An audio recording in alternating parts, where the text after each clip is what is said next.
आखिर भगवान राम के देह त्यागने के बाद अयोध्या का क्या हुआ? आखिर कैसे भगवान श्री राम की संतानों यानी कि लव और कुश ने राज्य को संभाला और कैसे सूर्यवंशियों का वंश आगे बढ़ा? जैसा कि हम सब जानते ही हैं कि रावण का अंत करने के बाद श्री राम माता सीता को अपने साथ वापस अयोध्या ले आए। तब माता सीता को ये नहीं पता था कि उनके लिए अभी परीक्षाओं का अंत नहीं हुआ है और एक दूसरी परीक्षा अभी भी उनके मार्ग में खड़ी है। तब श्री राम ने अपनी प्रजा के सवाल उठाने पर माता सीता को ही त्याग दिया।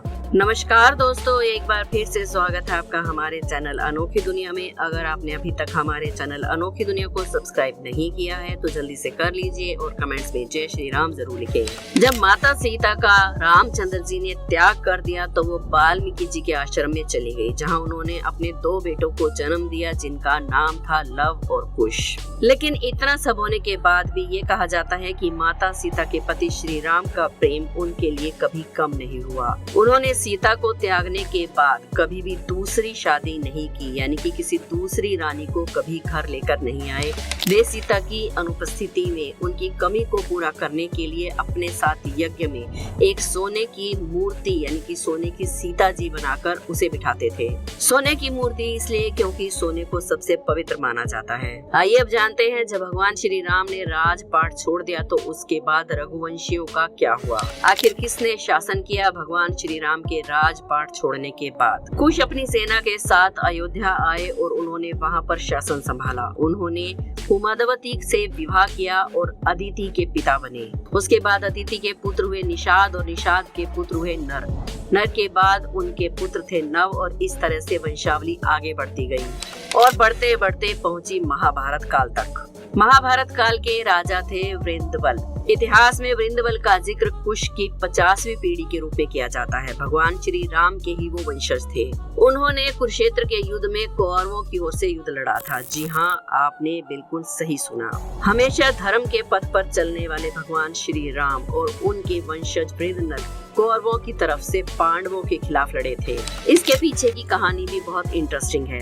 दरअसल इसके पीछे की कहानी है कि कहते हैं जब युधिष्ठिर ने अपना राजसूय यज्ञ किया था उस समय पूर्व दिशा में अपनी दिग्विजय यात्रा के दौरान भीम ने वृंदबल को परास्त कर दिया था, जिसकी वजह से उसके साम्राज्य पर पूरी तरह से युधिष्ठिर का आधिपत्य हो गया था। और चूंकि युधिष्ठिर उस समय चक्रवर्ती सम्राट बन गए थे, लेकिन दुर्योधन और स्वयं उसके मामा शकुनी के प्रपंच और षड्यंत्र के चलते उन्हें वनवास और अज्ञातवास भोगना पड़ा। जब वो लोग अज्ञातवास में थे तब दुर्योधन के वैश्व यज्ञ के दौरान कर्ण ने वृंदवर पर हमला कर दिया और उसे परास्त कर दिया। आपको सुनने में थोड़ा अजीब लगेगा, किंतु जानकर हैरानी होगी कि श्री राम के वंशज इस योद्धा ने पांडवों की तरफ से नहीं बल्कि कुरुक्षेत्र के युद्ध में कौरवों का साथ दिया था, और वो भी सिर्फ इसलिए क्योंकि वैष्णव यज्ञ के दौरान जब कर्ण ने दिग्विजय यात्रा की तब उन्हें परास्त किया और उनके साम्राज्य पर अपना आधिपत्य जमा लिया। बाकी अगर बात करें वृंदबल के युद्ध कौशल की और उसकी शक्ति की तो वो बेहद ही शक्तिशाली थे, लेकिन अर्जुन के पुत्र महाधनुधारी अभिमन्यु के आगे टिक नहीं पाए और महाभारत के युद्ध के 13वें दिन अभिमन्यु के बाणों से आघात होकर वीर गति को प्राप्त हो गए। उस समय जब अभिमन्यु चक्रव्यूह के अंदर प्रवेश कर रहा था तब इन्हीं को ये दायित्व दिया गया था कि ये चक्रव्यूह के बाहर सभी पांडवों का सामना करे।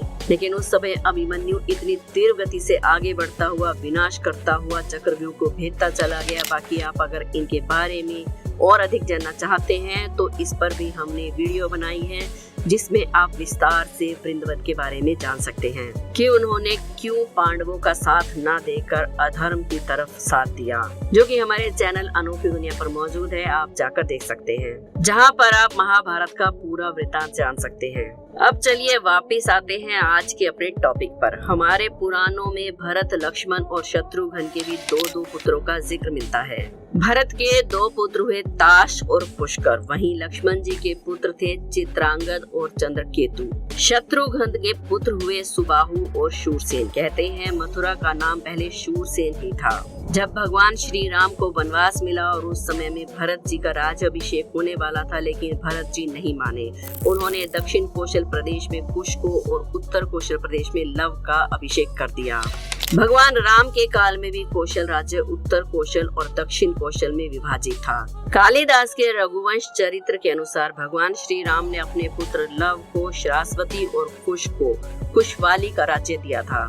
श्रावस्ती जो कि लव को मिला था वो राज्य उत्तर भारत का था और कुश का दक्षिण भारत का राज्य था। वहीं रघुवंश चरित्र के अनुसार कुश को अयोध्या जाने के लिए विंध्याचल पार करना पड़ता था। इससे ये भी सिद्ध होता है कि उसका राज्य दक्षिण कौशल में था। कुश की राजधानी कुशवाली आज भी बिलासपुर जिले में है और कौशल को राम की माता कौशल्या की जन्म भूमि माना जाता है। वहीं दूसरी तरफ ऐतिहासिक तथ्यों के अनुसार लव ने लवपुरी नगर की स्थापना की थी। लवपुरी को बाद में लोहापुर के नाम से जाना जाने लगा जो वर्तमान स्थिति में लाहौर है और ये आज पाकिस्तान में है।